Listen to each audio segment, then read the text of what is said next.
The crew worldwide, from Cali to Twitter, real hardcore fans, boxing ass niggas, consistency cops, police the views, we'll pull up receipts for any debate you choose. Shout outs to Clan Archie for the dope production.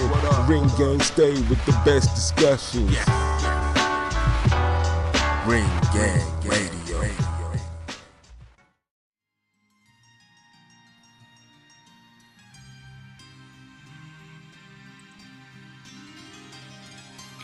Yeah, what's good, yo? Welcome to another episode of Real Talk, where as always, the shit's real, we talk about it. I'm your host for tonight, the one and only Patscorpio Shutterworth representative, and as always, I got my man with me. I'm gonna let him introduce himself. What it do? It's your boy, the Soul Wars, Shutterworth da Gawd artist, aka LB Lauderdale Boss, Ring Gang Radio. Yes, sir. Ring Gang Radio in the house. Real talk. So yeah, man, we got plenty to talk about on this, on these multiple episodes of Real Talk. First, we're gonna start off with the fights that are upcoming for this next weekend.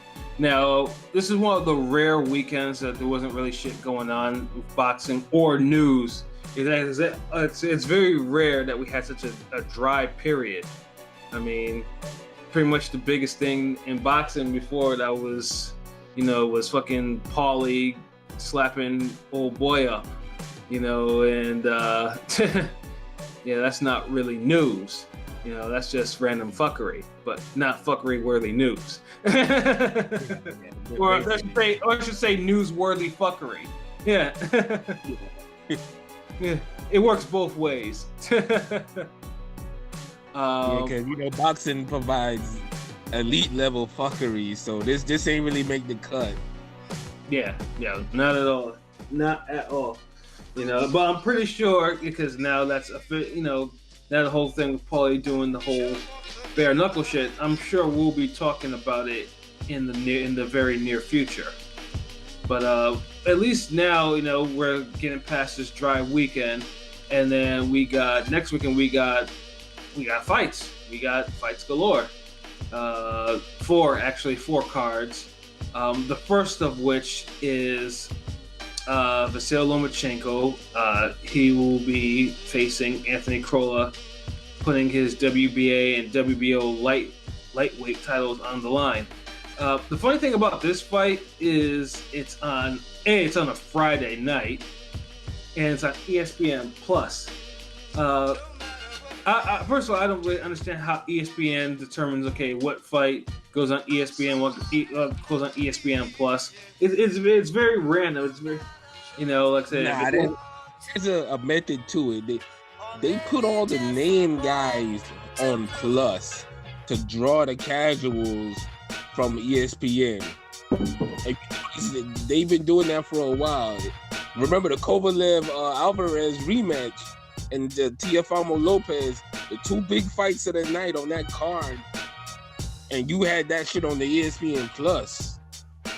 I thought the Teofimo fight was on regular ESPN. That part. Okay. Okay, that part. But the point, remember Kovalev, the main event. Yeah, it was an ESPN Plus. Yeah. So they know what they doing though. Like they know what they doing. All these niggas is gonna be fighting on fucking ESPN Plus. Wasn't Crawford last fight on ESPN Plus? Was it? Probably. Yeah, so because they go on and off, and now of course Crawford will be fighting on ESPN pay-per-view, the first.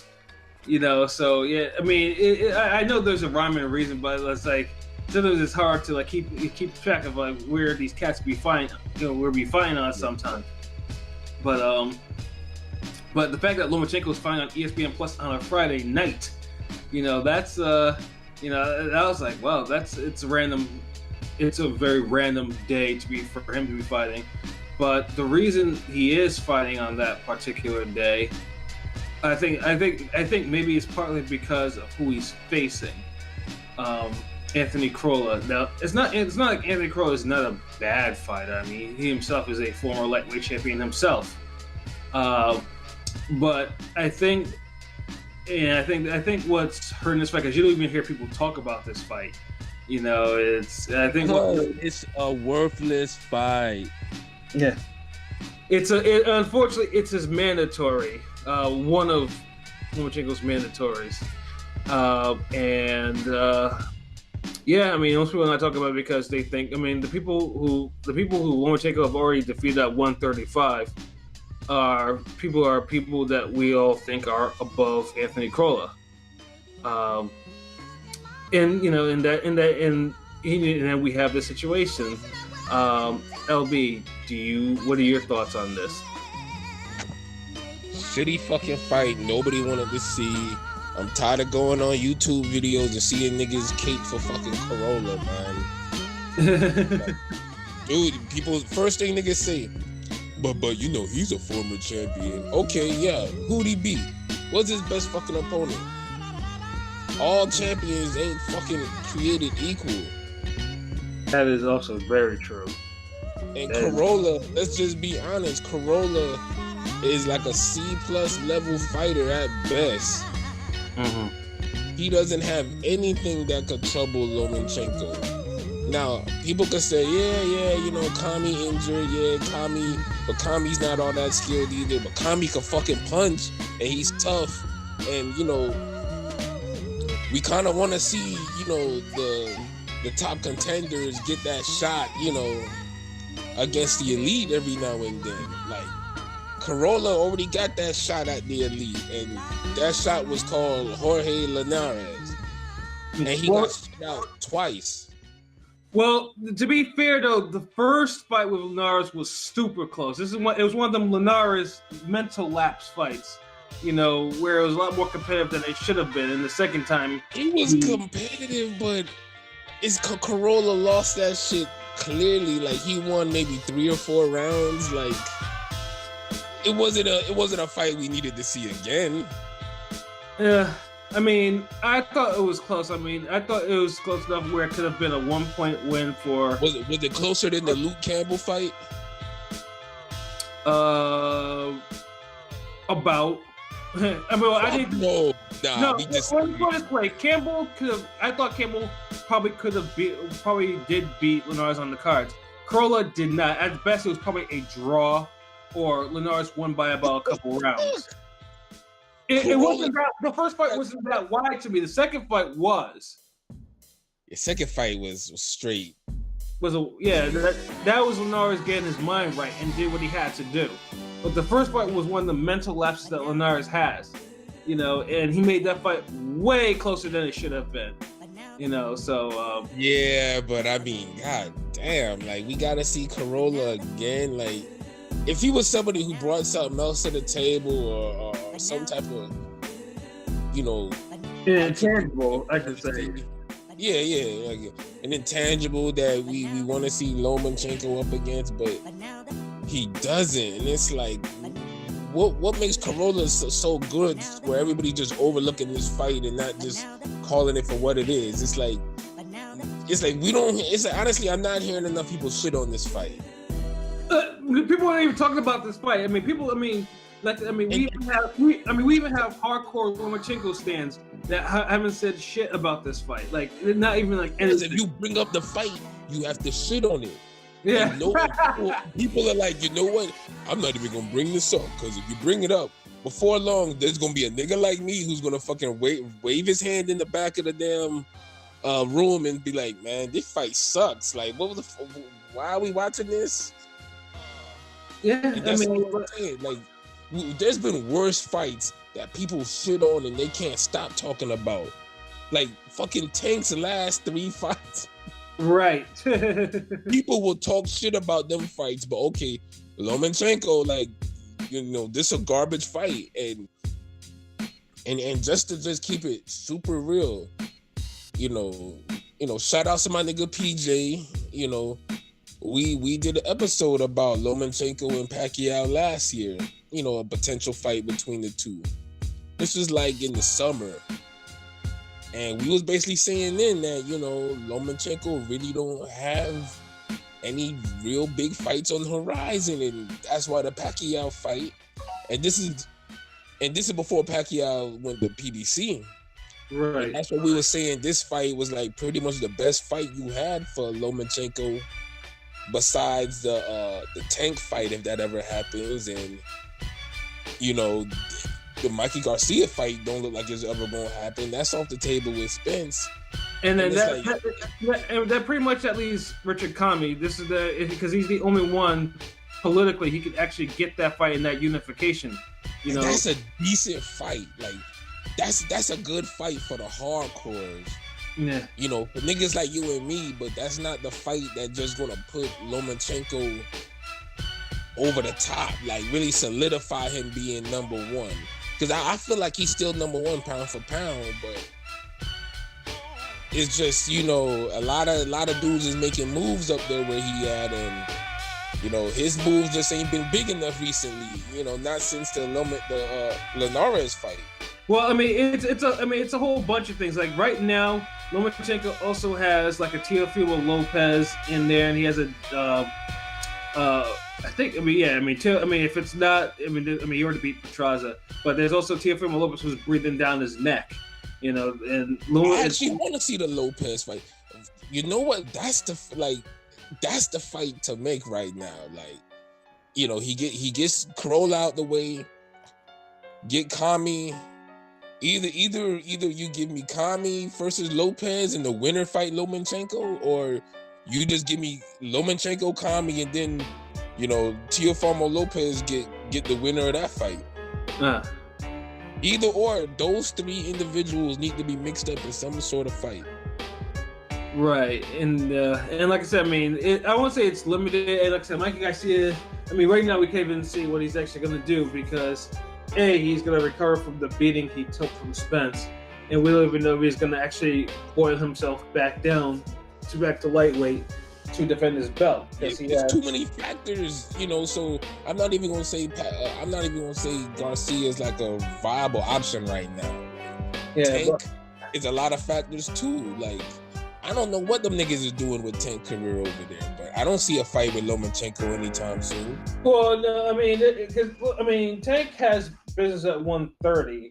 He should be trying to, you know, Tank. You know, that little nigga gonna have to move up though, bro. Like, yeah, he's gonna have to move up because he's bullshit because he's having trouble making the fucking weight, and he holds a belt he shouldn't be holding in the first place. You know what I'm saying?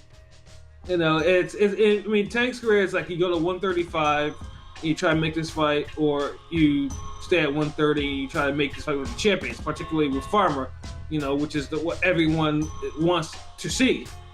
You know, but like I say, it's hard. Like 130, 135 is those are divisions. While they're packed divisions, there's no question about that. Like they moving, like nobody's fighting each other. This shit is moving at a snail fucking. Well, I mean, at least that 135 unifications do happen. Last year, I give you that. Like last year, lightweight was the division. It was up there with heavyweight and middleweight as far as. You know, and cruiserweight too. Like cruiserweight's always popping, but you know, lightweight was one of the top 3 divisions last year. This year, it seems like it's on some like. Well, I mean, at the top, it's stagnated because the champions are, you know, they're in very different places right now. And whereas 130, like I think I mentioned this before on the podcast, like unifications do not happen at that way. I mean, the last time that happened was, like I said, was Marco Antonio Barrera beating Robbie Peden. You know, that was the last unification, and that was like 12, 13 years ago. The last attempted unification. Actually, no, it wasn't. Excuse me, it wasn't the last attempted unification. It was the last unification of any sort. But yeah. Yeah, I mean, and that's why we need the Lopez Lomachenko fight. You need, you know, we gotta rate divisions on what happens during the current year. And lightweight got down last year, but this year lightweight need a shot in the arm. Like it needs that one breakout, you know, that one fight to get shit buzzing. And Crolla Lomachenko ain't gonna do it. You know, honestly, because with these divisions that have some politics in them, like lightweight is not a division that has strong politics in them. But basically, it's one of those divisions you wish for an upset to happen. You have to have upsets happen, and this is where a Crolla upset of Lomachenko will absolutely, because Crolla isn't, as far as I know, he isn't politically bound to anybody. If he happens to beat Lomachenko, then them belts are really gonna be up for grabs because niggas will be gunning. But the chance of that, like the Kami fight was a better fight for the upset because that you could almost see that happening. One exchange go wrong or whatever. Or one right hand land too good or whatever. I mean, the upset could happen. But Crolla, but I feel your point though. But we have to remember too, like Kami and Lomachenko, that probably was coming before Kami broke his hand or had the fracture or whatever. And this is why I think this is why we have the Crolla fight. That's part of the reason why, because I know Bob was setting that up. But it was the injury that fucked it up. But it's like Lomachenko. It's like, why these niggas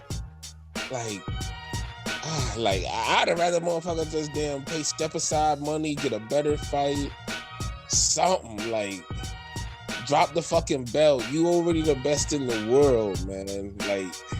Well, one of the things I told you about I want Lomachenko to do is to actually try to unify a division. Like, because he went up to 126 and 130 without really unifying anything. And, did he? No, he didn't unify any 130 belts. No, he definitely didn't. Nah. But he was. Those would have been decent fights. But it's like now that he had 135, it's like situations change. Like, but yeah, because he's also. And I said before, he's also hitting his ceiling. Because remember how I told you before that Mikey was hitting his ceiling at 140 and he shouldn't go up, and then you saw what happened in the Spence fight. It's like Lomachenko is hitting his ceiling at 135. He's winning the fights, but he's not winning them in a way that he showed like he's at 126 or 130. I don't even know, man, because it's like I feel like he's at his limit, but we still ain't see him pushed. Like I don't know if he's. Salido pushed him. He kicked Pedraza ass, like. But that wasn't no struggle. Linares pushed him. Yeah, Linares was. That shit was a draw when he stopped him. He literally had, like, Lomachenko literally had maybe 3 kind of tough fights. We give you Salido, we give you Linares, and let me see. And the Gary Russell fight. Yes, the Gary Russell fight. The Gary Russell, from a competitive standpoint, the talent and the rounds, okay, we'll give you that. So after that, can we really say like we've seen him at his fucking limit? Like, well, because he climbed the division so fast. Like at 130, we don't know. He obviously has. He has the 130. He has the Rigo. He has the Mariaga. He has the Sosa. He has the Walters fight. And in Rocky, I'm not gonna count the Rocky fight because the Rocky fight. Those are good wins. Those are good wins. Those are good wins. Some of them obviously with some, they have some stories behind them. But right. I think 135 though is when you start like everyone see like every elite fighter who moves up. They do. They do a little bit of them. They don't become as like prime or they don't look as prime. And Lomachenko, when he went up to 135, he didn't look prime against Linares. That was a fight of the year caliber type of fight, and he won that one. And Pedraza, Pedraza was even giving him a little trouble, even though he almost put him away in the 11th round. Pedraza just looked focused. He was training. He was coming off of a big victory. Like, I can't even really. That's more Pedraza, I think, being on point than Lomachenko not really looking his best. I think Lomachenko looked good. It was a boring fight in the sense where Pedraza was, competitive, but never in the sense where he could turn it around or he's going to win rounds or make it in doubt. So when, we see he get dropped a couple times at the end and he's hurt, the fight already won. Lomachenko already beat his ass. Like, You know, that's why the Crolla fight just on some bullshit. Like, you know, we're gonna see him beat Crolla, and well, let's put it this way. I mean, Crolla is. I mean, he is a contender at 135. But I think we're gonna see whether or not if it's really a ceiling hit, because Crolla, like I said, if you focus with Crolla, then you probably know that 135 is probably the highest he should actually go. Let's say, and that's why I think who's been so much physical with Lomachenko where he hasn't been able to deal with it. Like at 140, I could understand at 140 because I think the guys are a little bigger, there's more physical, more strength. You know, because you'll see a difference in Lomachenko fighting Linares as compared to if he was to fight a guy like Josh Taylor. There's gonna be a big strength advantage in between those two, and I don't see that yet at 135. Like, so I don't want to say Lomachenko, he's at a ceiling yet. He might show us a whole nother game. If he eventually gets to 140 or he fights a bigger, stronger guy. Because if we start saying this now, then if the Lopez fight happens and he wins, or even if the Kami fight happens and he wins, then it's gonna be like we're not giving credit to them niggas for beating Lomachenko. It's like people are already trying to say like, yeah, lightweight might be too much for him, and I haven't seen it yet.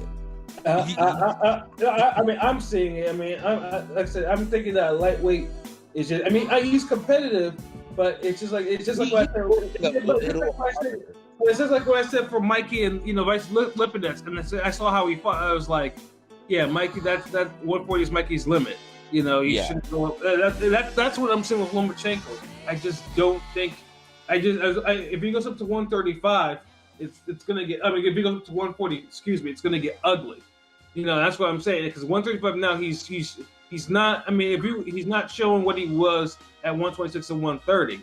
So that's why I gotta see him against some more bigger physical, like guys like Kami and Teofimo Lopez. I could see them eventually getting to 140. Yeah, but Pedraza and we know Jorge Linares wasn't. He went to 140 and yeah. Yeah. I mean, we're not even going to touch on that, but we haven't seen Lomachenko fight the most physical, biggest guys yet at 135. We don't. But the thing is, we've seen him have 2 fights against some solid big guys. Not too small, whatever. And then he held up and he won. So I don't know. It just hopefully we get the Lopez and Kami fight this year, but he would have to fight 3 times this year, and we know that doesn't happen in boxing. So I mean, whatever. I mean, Lopez right now, he's high on the rankings for all 4 belts. I mean, for 3 of them, he's at 4. For the WBO one, he's at 5. So I mean, that's enough.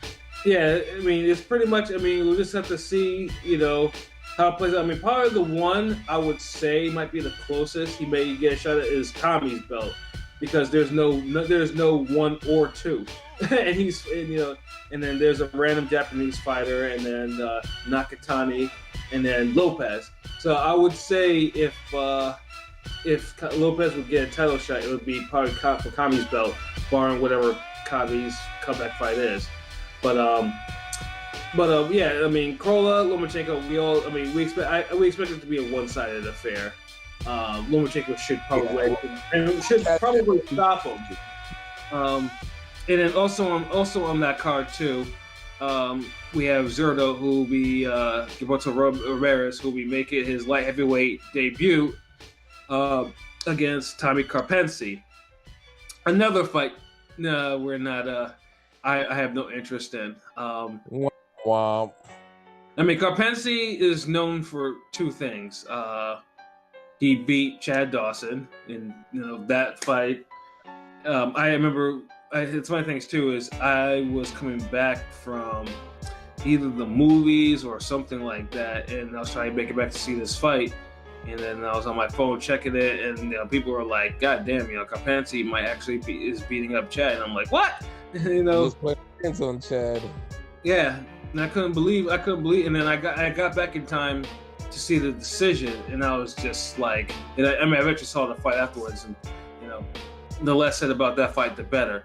And Karpency, however, is also known for, I think, being the first one to actually drop Vazdek. In the fight that he subsequently lost, but he managed to. That was his second highlight, but being able to drop Vazdek pretty good in the first round in their fight. So we have that. So Karpency, has a decent punch, but I don't.